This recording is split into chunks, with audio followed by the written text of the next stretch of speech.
หลงทางเดี๋ยวเราถาก่อนเนาะพอไปเจอทางด้านใด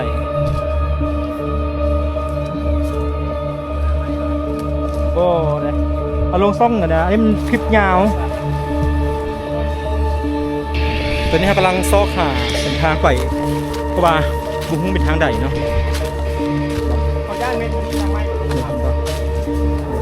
ซอกหา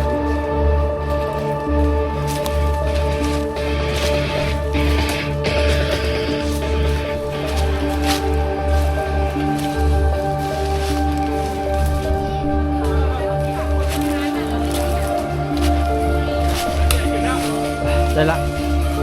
เจอทางแล้ว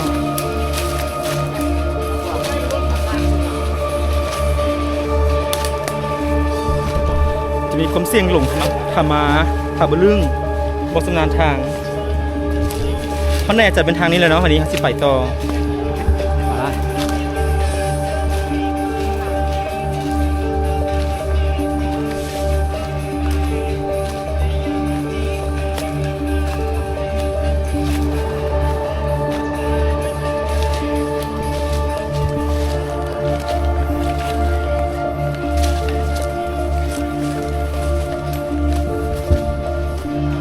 เยอะเนี่ยว้าวดูนะ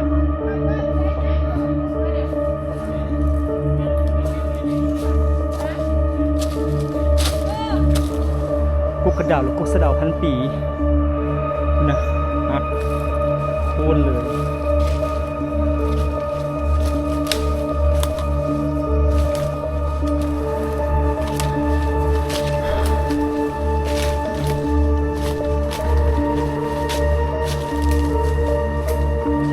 เป็นน้ำคมสุดเลย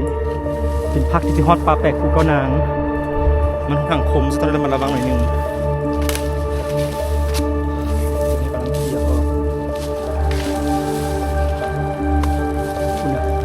นี่เป็นน้ำแล้วมันสิฮอตยอดเลยเนาะอีกนิดนึงจะฮอตแต่ที่เขานำหน้าเลย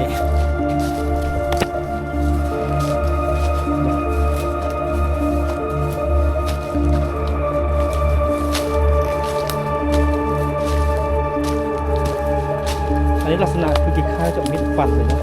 เด็กก็เป็นท่อนเป็นทางไปเลยแม่เด็ดบ่ตัดไม้เลยเป็นท่อนๆเนาะนั่นแหละมันเริ่มมืดละทุกคนยี่สิบหกตอนนี้ก็เริ่มมืดละโอ้มีอย่างนี้นะแตกแค่น้องมึงดูมากมีอย่างนี้นะดิมึงไหม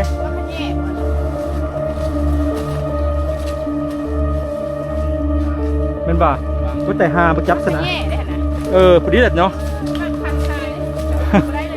ขันก้นขันก่อยขันทรมานเนาะนี่มันรับแร่ตัวนี้นะอันนี้คือมันรับแร่แค่เลยแม่เลยลักษณะเหมือนเขามันรับแร่เลยผสมนี่ให้เราเป็นหิน